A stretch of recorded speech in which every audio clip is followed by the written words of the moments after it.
All right. Good evening, everybody out there today. We have a special guest interview. Again, Miss, we all know we're going through the city elections right now. Um, we did have a mayor already crowned as the new mayor. We had city council place four also up for grabs. There was three candidates, two were left.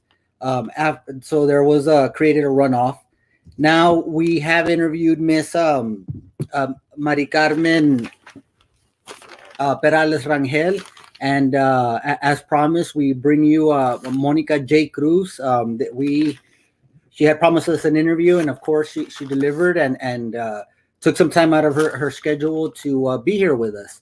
So. We're going to go ahead and bring her out and ask her a little bit more about herself and ask her a little bit of these questions that we have prepared for her. Good evening, Miss Monica. How are you doing tonight? I'm doing fine. Thank you, Isaac. How about yourself? I'm good. I'm good. Thank you very much for joining us. We really appreciate it. I mean, I know you had a previous engagement and everything, so you're squeezing us in, but we really appreciate that. It means a lot to us taking your time to have this interview with us, and not just with in the Rising Texan, but of course for the people that are going to see that are your potential voters as well. Of course. No, thank you all for tuning in, and thank you, Isaac, for having me. First off, what we wanted to ask is that a lot of the stuff that maybe a lot of people may not know the background of Miss Monica Cruz, right? They've seen you around, of course, even before you were in the race. I've seen that you were in real estate and everything. So, uh, but beyond that, we want to see what else. What's the background of Miss Monica J. Cruz? Well, I was nothing out of this world. I mean, I was born and raised in Piedras. I studied all my life up to high school in a bilingual school. It was a private school. I had the opportunity of attending a private school, and then after that, I always liked the language. I liked the University of Incarnate Word because that's where my major, the most complete major in interior design was. And I was I had the first years. I belonged to an honor society, which I was very proud of. And then I finished school a little bit earlier. I just went there and dedicated myself to study hard and just concentrated in school. I graduated from interior design, and which is very close to architecture because that particular major had a lot of classes of architecture basics, and actually a lot of people in my class double major and went to UTSA after that, and 2 years later became architects. So it has a lot to do with everything. It's just not designing, and it's about designing furniture, about remodeling, about a lot of things, doing floor plans, and I love that part. After that, I fell in love with the real estate. I got married. I came to live here in Eagle Pass.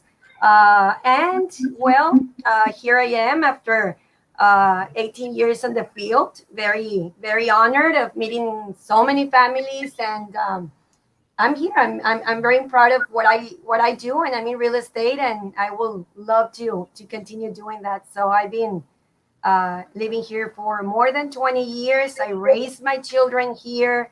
They're actually here in school. Well, my 19-year-old already went to college. She's in her second semester and going to summer school, and she's actually working here in Eagle Pass for the time being during summer school. So that's the only advantage of taking the classes right now online. So I'm going to have her close to home. Oh, that's always good having the kids close by, right? Always. Even if they don't want to be close to their parents anymore.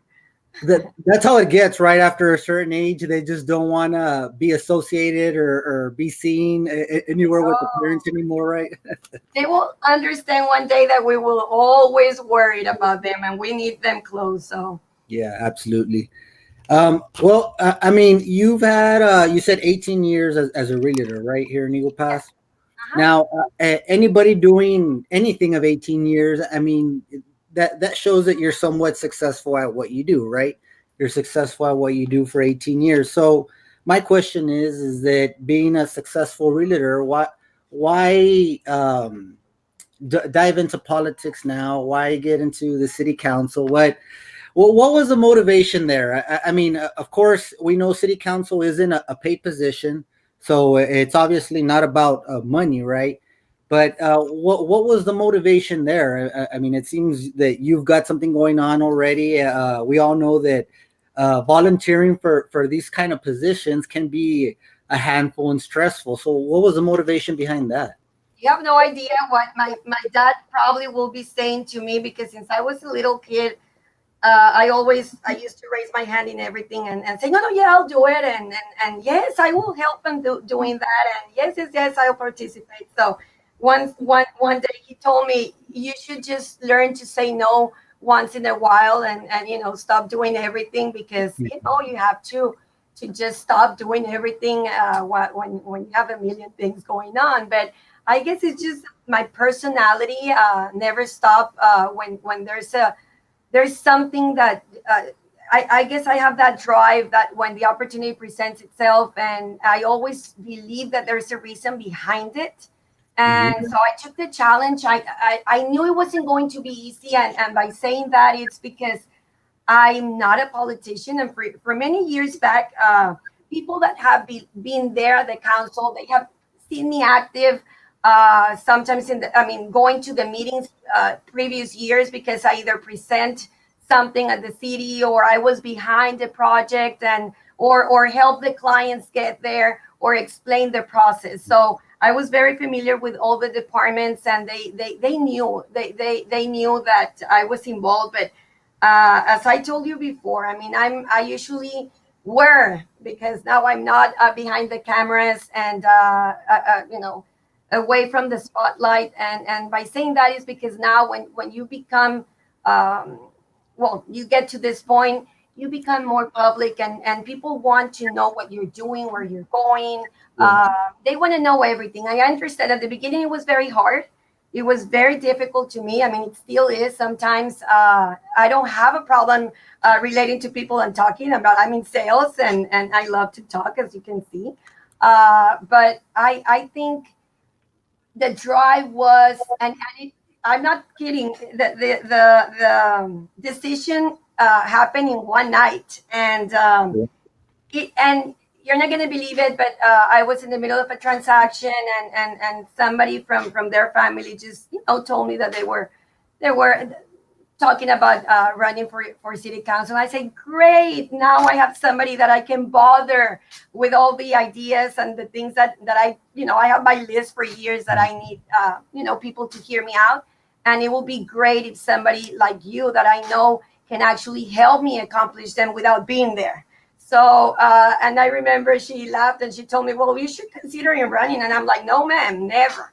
Never. I'm not a politician. And then it got to me, and I said, well, you don't have to be a politician to be in that position, because I know it's a political seat, but you don't have to be necessarily a politician to represent and to know the people's needs and the city's needs. And I think I've been pretty much involved throughout the years, without people knowing, of course, but the people that are inside the different departments have seen me forever there. So they know that I've been there for a long time. And I guess I'm just tired of the same. And I have an experience quite interesting, and which I will forever be grateful. Many years back, a project that it was going to come to Eagle Pass, and I mean, why talking about the past? But it just meant so much to me and for the community that it was going to be a great opportunity for Eagle Pass, that I got involved so much, and I worked so hard for 2 years, and eventually didn't work out. We got to the economy situation of the 2008, and unfortunately, 2 weeks before closing, everything went down, because it was not the right time. But at least I got the opportunity to have those clients of mine to actually know where Eagle Pass was, and that it existed, and it was a city with great potential. And I was really again, I was, so dedicated that day, and I was just, I love challenge, I guess. I don't know why, but that was it was a great experience, and that just, it was part when everything started to make me realize that we were not prepared enough for change. So there were a lot of things that needed to be addressed. There were a lot of things that needed to be done. A lot of different, they needed to make some changes. And again, me not being a politician or having the books of all the requisites or ordinances and everything, I kept asking questions every time I do something, and trying to figure out, well, I guess I got to the point that there were a lot of no's in the process, and that never made me stop, and kept asking, well, why is it a no? Well, what can I do to make it happen, and what are the steps to make it possible? So I guess that along the way, it was a challenge. It was almost done, but unfortunately, things happen. But we have a lot of stores now, here that actually worked in that project. So I'm grateful for that, even if I wasn't entirely part of it anymore when they came. But at least they saw us on the map, and that makes me proud. The project. I'm sorry? Is it coming? I'm having a little bit of feedback. Can you hear me now? Yes. Okay, sorry about that. Your voice broke. Yeah, no, we had to fix the mic a little bit real quick. But now I don't know if it's the project you're talking about, but we did do a little research, and we found out you may have been involved with something that happened when I was growing up, which was a shopping center that involved maybe a Hall of Famer quarterback, Dallas Cowboy Troy Aikman. Oh wow, you did your research, huh? I didn't want to mention names, but yes. That's a particular deal you're talking about right now. Yes. It was a very interesting and amazing experience. And we didn't start with Troy Aikman, let me tell you. It was a multi-billionaire company. It was called Winter Garden. And they were out of Dallas as well. And I got the pleasure to meet, their people. And actually, one of them, I can still remember him quite clearly. And that's the person who, well, actually, no, we started with it's just a commercial investment. It works a little bit different. First, a person contacted me and asked me for a couple of acres. Okay. So I remember back then that I said, oh, okay, well, 30 acres. Yeah, sure. And I didn't believe him at the beginning because he sounded like so informal. So I said, okay, I'll send him the information, of course. And we'll see what happens. So we started with those 30 acres, and then he told me and he explained who he was, and it was Orange Development back in, out of Fort Worth. And then he came to visit us when I finally found the place. And then at some point I thought that it wasn't going to work exactly because one of those lands, because there were two parcels of land. To get the 30 acres, I actually had to talk to owners that were not selling just to make it happen. I found the perfect spot that I considered that it was a good one, and actually was behind the IBC that is in the corner of Veterans and Main, all the property behind it. So I remember that there was one property for sale, but the other ones were not. So I said, well, let me see what can go on. So I found the 30 acres, and I told him, well, I have a little tiny problem. One of the lots have a gas line, blah, blah, blah. They said, no, that's perfect. Let's start with something. We met with Winter Garden because they were the investors and they're the ones who designed everything, and they needed the information. Back then, we didn't have economic development people. We didn't have the numbers as the people from the bridge crossing every day. They needed that information. Once again, it was the first time ever to be in this border town. They didn't even know where it was, unfortunately.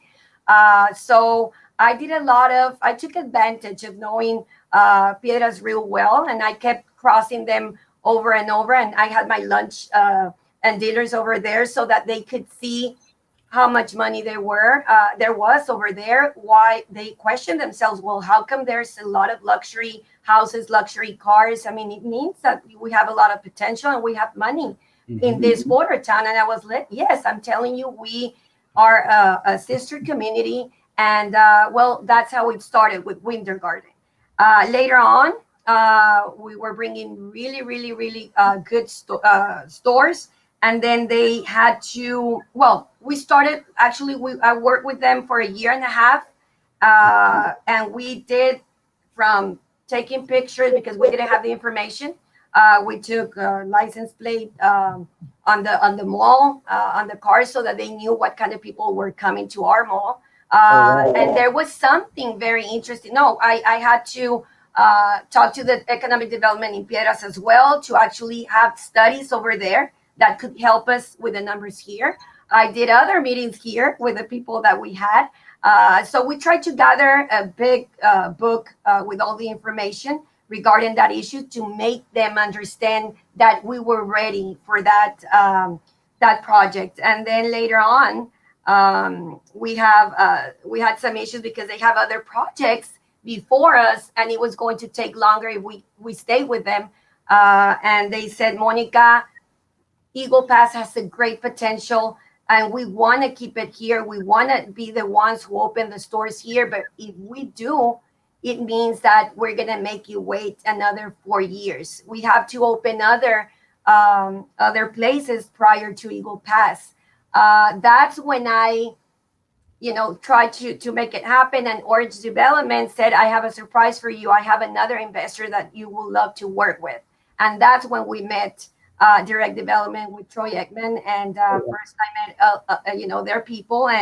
And when we had the meeting, they said, well, everything looks awesome and great. And everything is, it's an amazing job and a project. But let me tell you, well, we can't with 30 acres. If you want to work with us, we need about 100. And I said, oh my God, what am I gonna do? So no, I mean, we make it happen. We spoke with a lot of people that were not selling again, and we got the chance to actually make it work. We had a lot of stones in the way, but we made it happen. And then he actually came to Eagle Pass to meet Eagle Pass, and he was actually in a council meeting. And that's when everybody knew, because I kept it pretty silent for 2 years.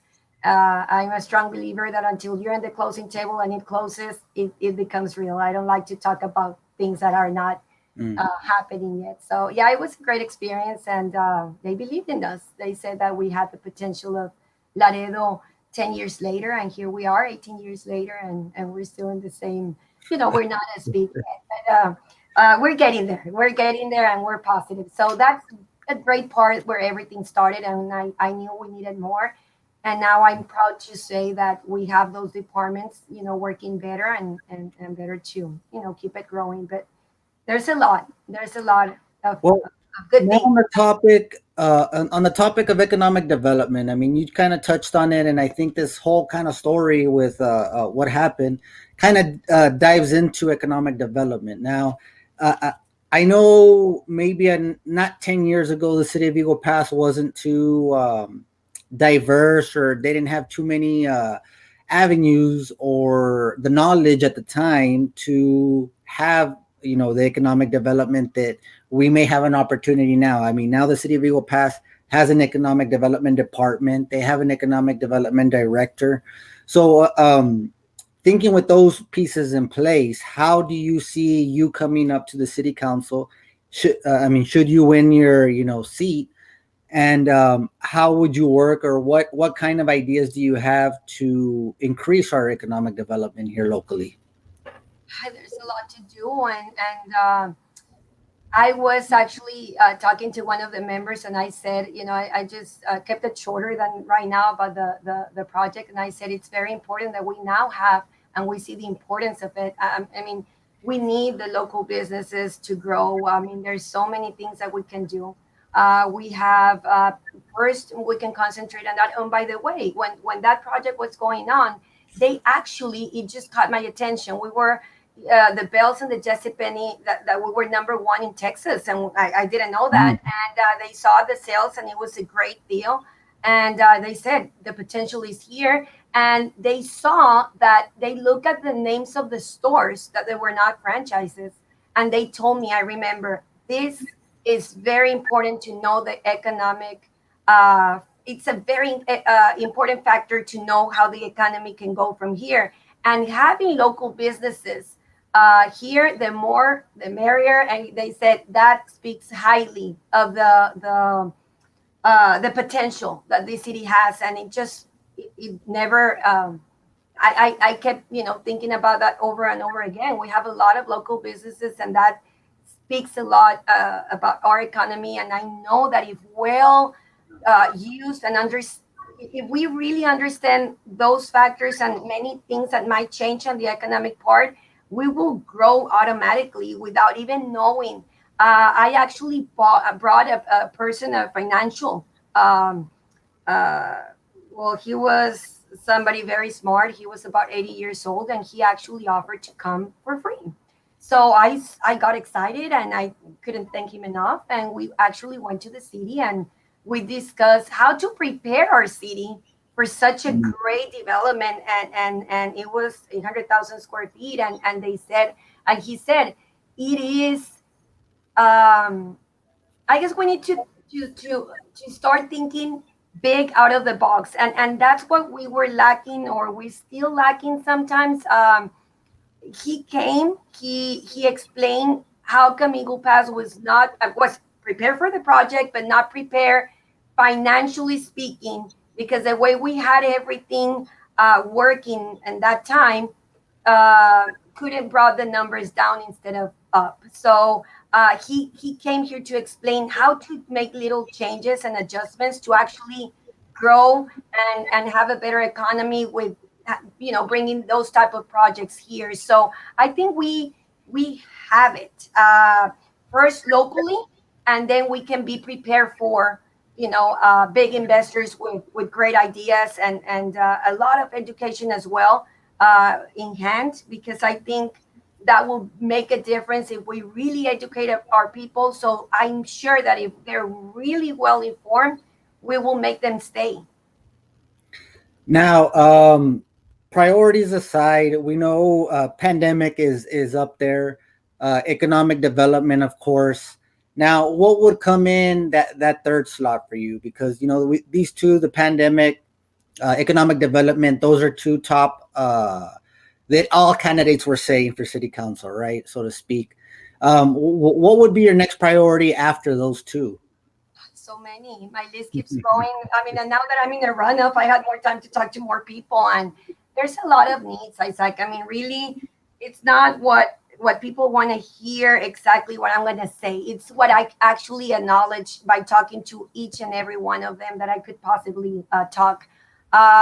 We need to work in harmony, and I keep saying that, and I honestly believe that. I strongly believe that the city workers need a little bit more attention, because our city cannot work without our city workers, and honestly, they're the ones that actually make everything happen. And I think we are lacking attention to them and actually sitting down with them and hearing their needs. I've been having the opportunity of actually, I've been working. I mean, even, I mean, inside or not, I've been doing my homework, my research. I have always been worried about public works, to be honest. I have always been intrigued about how the police department and fire department worked. I had always that curiosity if we were Yeah. doing things the right way with our budget, because there's a lot of things that we can do.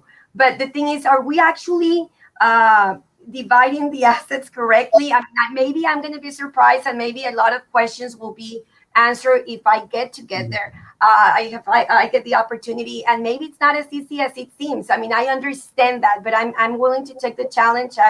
As you can see, I ask a lot of questions, and I like to know.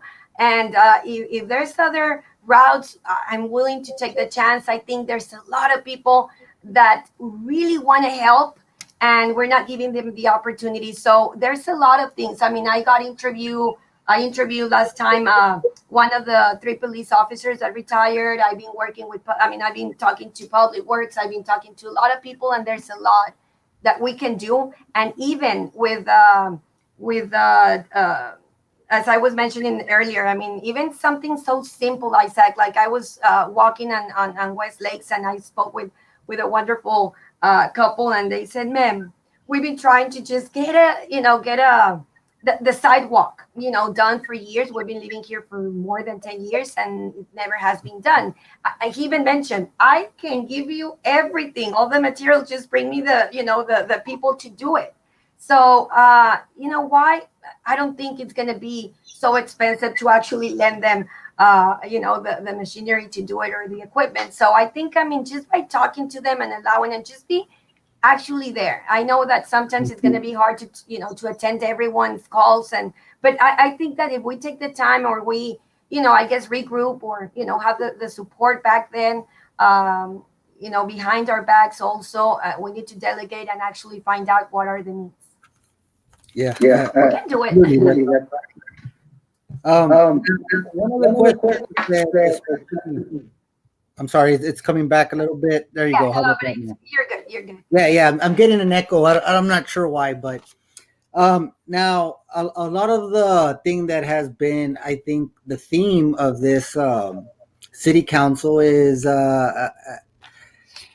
the groups and the who's with who and this and that, and a lot of this stuff's been coming out. I know it's a little bit of uncomfortable question, but I mean, we see it. We see it out there. I mean, I know you're running for the first time, so it might be something kind of new that's coming out. But the question that I have is that, and I did ask the other candidate, um, are you with any special interest group or any local political group, or is there any kind of and I mean, I'm not specifically just saying you, but anytime you get into politics, a lot of people take the dive, and they have to kind of please their supporters that are there for them, and that's what I'm kind of trying to, I guess, dance around, not to directly asking, No, no, right? no, But you can ask. is I have there nothing to hide. I mean, I love the question. I mean, there's nothing wrong with it. And as I was telling you at the beginning, and it's kind of funny, and maybe not going to sound that serious, but I make the decision overnight, because they told me, "Monica, you keep, when that person that I was telling you about in the beginning, they told me maybe for other reasons we're not going to do it." And they said, "Well, you shouldn't." I'm like, "No, no, no, no." But then, people that I consider my family, I was just intrigued. Well, what exactly, what is it going to be too hard to actually, how can I help? Or can we actually help to get there, and help us, with a job? And they say, "Well, you keep complaining and complaining for years, and, you never do anything about it." So I said, "Why not run?" And I said, "No." And then I got a little bit more emotional about the idea, and then I said, "Well, let me think it about overnight." And in the morning I said, "Okay, let's go and take the oath." I think I can do a lot. I think I can offer a lot, and that's why it came to as a surprise to a lot of people. Of course, we're a small town. Everybody knows each other. One way, we all relating in a little party, or here or there, or in a ribbon cutting. I mean, we know our people. But I'm really, really independent. It was a personal decision, and that's how it started. And you know what? I don't regret it. At the beginning, I said, "Well, let's see what I got into." Yes, I received a lot of calls, and I said, "Well, I don't want to owe anything to anybody. I think that nobody owe me nothing either. And I don't think I need to give explanation to anybody why I didn't call, because I received some calls. "Well, how come you didn't tell me?" Or you would have come, and I would have helped you." And I'm like, "No, because this is something that we need to make people realize, that it is a special seat, because I want to people realize that, yes, no one in politics can actually. I want them to believe that there's truth. I mean, there's truth behind that seat also, and that I don't have to do to belong to somebody, or to it can be done as an independent. So I said, whoever wants to support me, by all means, but I don't owe anything to anyone. Just to Oh, make that, it clear. So I know yeah. maybe the word independent, doesn't it's not the correct one, but I'm here as an individual and as a citizen, and that's it. Okay, thank you. We appreciate that straightforward answer. Um, now, just a couple more questions. As a realtor, of course, you may have some ideas whenever it comes to possibly like planning and zoning, or maybe even some recommendations. I know that that department has been working to try to get good over the years and everything. With I believe it was Miss Vanessa there before, and then now Mr. Madera there. So I know they've been having two very smart people in those positions, but what kind of insight can you offer as far as a city councilwoman coming in and optimizing, the planning and zoning? Because they also have a board as well, the commission, and then they also have the director that carries out the recommendations, as per the planning and zone board. Um, is there anything that you'd like to detail as far as that goes? What you'd like to see done, or what you'd like to happen? Be a part of in optimizing that operation. I will be happy to be part of every single part of it. Of course, I mean it is, I guess, the department. Well, I haven't been very active in the apartment. I mean in that department in the last couple of months, but I'm always either talking to them because of a permit that somebody needs help with, or a remodeling, or I always ask what's going on. Um, I think yes, there's a lot of improvement. Having more. Uh, Let me tell you, when I did a subdivision a couple of years back, we didn't have an engineer. So I'm not going to lie to you. Um, I actually questioned the people that were there before. Once they approved my plat, I said, okay, well, just to make it clear, is it approved? Yes, 100% approved. Okay, it's done. Yes. Okay. Why you keep asking us if it's approved or not? I said, well, I have a point to make. And I don't want you to cancel everything. So I put it on the side and I said, well, how come you know that my engineer did the plans right? Because we have an engineer in the department. Yeah. And they just look at one another and they say, well, how come you can approve a plat, when you have no clue whatsoever about engineering? I mean, I have a background, but I'm not an engineer either. Mhm. But there, what makes you so sure, or that this is not the slope of the street, it's not going to affect the other or the neighbors with the water? Maybe they're not considering a flood zone, and now it's going to bring water. And now, I mean, it's Mhm. just the concept that I wanted to bring out. And they look one another, and I said, please don't hate me. It's in a good way. I mean, I just think that we really really need an engineer in the department. A couple of months later, I mean, I didn't have a say or anything, but I think that comment made a difference, and that's why I'm saying. I mean, I keep trying to make a difference behind the scenes, and now that I have the opportunity to be here, well, I cannot wait. Awesome, awesome. Now, I mean, we pretty much got to all the questions, and I mean, you handled them fairly well. And I guess the last thing we're kind of wanting to know is if you have anything to deliver to the community. We have 23. I think I saw 30 people on at a time, and since they dropped my last page, I think that's the most we've had on a time, right? Don't But worry, we can keep going with two, three, four, five, and six, and right.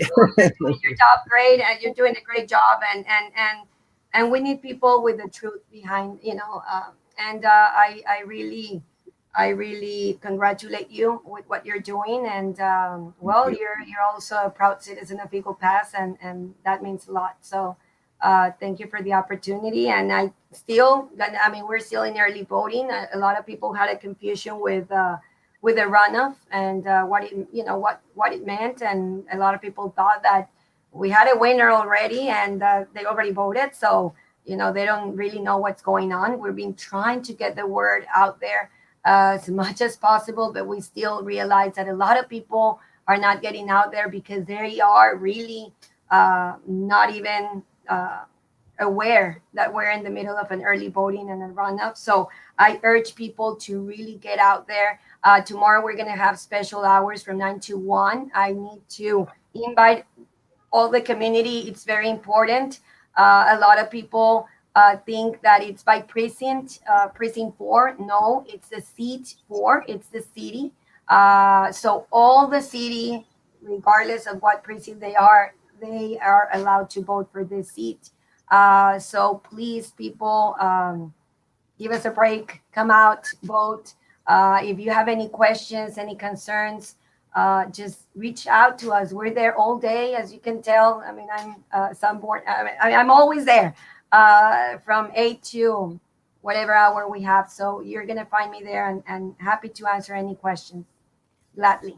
Or so No, we're going to yeah, do 9 to 1 and 2 more days.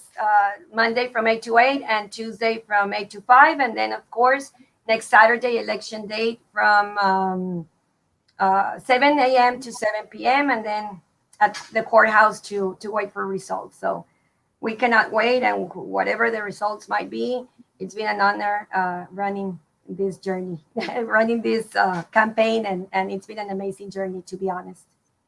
let me ask you one last thing. Let me ask you one last thing before we let you go.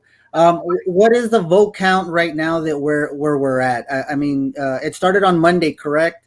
Yeah, we're about 800 and something. I don't recall the exact number, but the best day that we had was Tuesday. Because the other days we've been under like 128. That was the first day I remember clearly, and then like the 297. That was a great day, and then because it was the extended hour day, Oh, and then the other days had been 140, 130, 100, and so it's been not as quite as, but it is understandable again because it's a runoff. But we really, really wish more people got out there and set the example and really, really raise your voice. It's really important to vote. and one last time, we got a Saturday from 9 to 1, Yes, sir. Monday from 8 to 5, Monday 8 to 8. That's gonna be the long day. right? Monday 8 to 8, Tuesday 8 to 5, Correct. right? And then we got Friday, the election day, Saturday election Saturday election day. I'm 19th, sorry about 7 to 7. Yes. that. Okay, awesome. Well, thank you very much, Miss Monica, for taking the time to stop by with us. We know you had a previous engagement, so we really appreciate it. Taking the time and answering all the questions that we had to give you. I don't know if you have any last words for the public out here. Just get out and vote again, or anything kind of message you want to send out before we let you go. Again, let's go vote. And I honestly want to thank everyone that actually have called me and believe in me. It means a lot. I mean, it really is. It's been amazing. So thank you, and I humbly ask for your vote, and hope to see you there. All right. Well, thank you, and you have a wonderful evening and a great weekend. You too. Thank you, Isaac. Thank you. Bye Bye bye. bye.